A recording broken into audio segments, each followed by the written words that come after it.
లక్ష్మి గారు నెల్లూరు నుంచి. మేడం నమస్తే సార్. Good evening sir. చెప్పండి అమ్మా. సార్ మేము నెల్లూరు నుంచి మాట్లాడుతున్నాం సార్. సార్ ఎన్హెచ్ఎం లో జాబ్ చేస్తున్నాం సార్, కాంట్రాక్ట్ నర్స్ గా. ఓకే సార్ 4 years అయింది సార్ జాయిన్ అయ్యి. లాస్ట్ ప్రభుత్వం ఉన్నప్పుడు మాకు 25,000 అట్లా ఇస్తున్నారు సార్ శాలరీ. ఒక 5,000 పెంచారు సార్, 32,000 చేశారు. కానీ అది కూడా 10 days కి జీవో క్యాన్సిల్ చేశారు సార్. ఇప్పుడు మరీ మాకు ఇప్పుడు జీతం వచ్చేది 25,000 సార్, మా చేతికి వచ్చేది 2,000 పిఎఫ్ కట్ అవుతుంది. కానీ ఇంట్లో బాలిగింట్లో ఉంటాం సార్, అసలుకి సరిపోవట్లేదు. పిల్లవాడిని కూడా చదివించుకోవాలంటే కష్టంగా ఉంది సార్. చదివినంత స్టాఫ్ నర్సులు ఒకే క్యాటర్ సార్, కానీ జీతాలు ఇచ్చేదానికి వ్యత్యాసం చూపిస్తున్నారు సార్. అవును, అది కరెక్ట్ కాదు కదా సార్. చదివినంత ఒకటే, వర్క్ అంతా ఒకటే చేస్తున్నాము, ఆన్లైన్ వర్క్ అంతా మాకు కూడా సార్. కానీ ఇది ఒక స్కీమ్ అని చెప్పి కాంట్రాక్ట్ వాళ్ళకి మాకు సంబంధం లేదని చెప్పి చెప్తున్నారు సార్. లీవులు కూడా కష్టం సార్, 35 లీవులు లేవని చెప్తారు సార్. మా డిఎంహెచ్ఓ గారిని అడిగి, మేడంని అడిగి మేము కొద్ది తీసుకుంటూ మా సార్ మాకు రిక్వెస్ట్ చేస్తూ అట్లా వస్తున్నాం సార్. కానీ ఇంట్లో గడవడం చాలా కష్టంగా ఉంది సార్ అసలుకి. ఓకేనమ్మా రాజ్యలక్ష్మి గారు, మీ కష్టాలకి సమాన పనికి సమాన వేతనం ఇప్పించేటట్టు చేయండి సార్. ఖచ్చితంగా మీ సమస్యలన్నీ తీరాలి, ఈ ప్రభుత్వం స్పందించాలి అనే దిశగానే మా ప్రయాణం పోరాటం ఉంటుంది. ఖచ్చితంగా ఎవరికి మేము వ్యతిరేకం కాదు. కూటమి ప్రభుత్వం మంచి చేస్తే ఎవరు పట్టించుకోలేదు సార్. మీ ఛానల్ వచ్చింది సార్ మాకు ముందుకి, మమ్మల్ని ఎన్నో రిప్రజెంటేషన్ ఇచ్చాము, ఏమి జరగట్లేదు సార్ అసలుకి.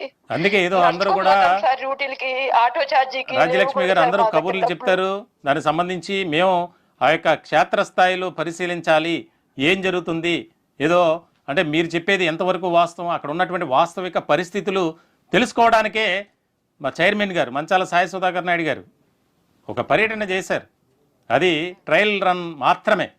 అక్కడ ఉన్నటువంటి పరిస్థితి ఎలా ఉన్నాయి, ప్రైమరీ హెల్త్ సెంటర్స్లో నెలకొన్నటువంటి దుస్థితి ఏంటి, నిజంగా మీరు చెప్పేది నిజమా? ఆయన ఇందాక మాట్లాడారు. ఆయనే కంగు తిన్నటువంటి పరిస్థితి అక్కడ పరిస్థితులు చూసి. పగలే ఆ విధమైనటువంటి విధానం ఉంటే ఇంకా రాత్రులు ఆ పిహెచ్సి సమీపంలోనే 10 మంది కుర్రాళ్ళు మందు తాగుతున్నటువంటి పరిస్థితి డే టైంలో. మరి నైట్ టైం ఎలా ఉంటుంది? ఇంక చెప్పుకోలేనటువంటి పరిస్థితి. అయినా సరే ప్రాణాలకు తెగించి మనం సేవ చేయాలి, ఒక ప్రాణం కాపాడితే అది మనకు ఒక మంచి జరుగుతుంది అని భావిస్తున్నటువంటి ఈ కాంట్రాక్ట్ నర్సింగ్ ఉద్యోగులు, మరి రెగ్యులర్ నర్సింగ్ ఉద్యోగులు కూడా ఉన్నారు. వారికి అన్నీ కూడా ఫ్లెక్సిబిలిటీ ఉంటుంది. మరి ఈ రకమైనటువంటి పరిస్థితి ఆలోచన చేయండి.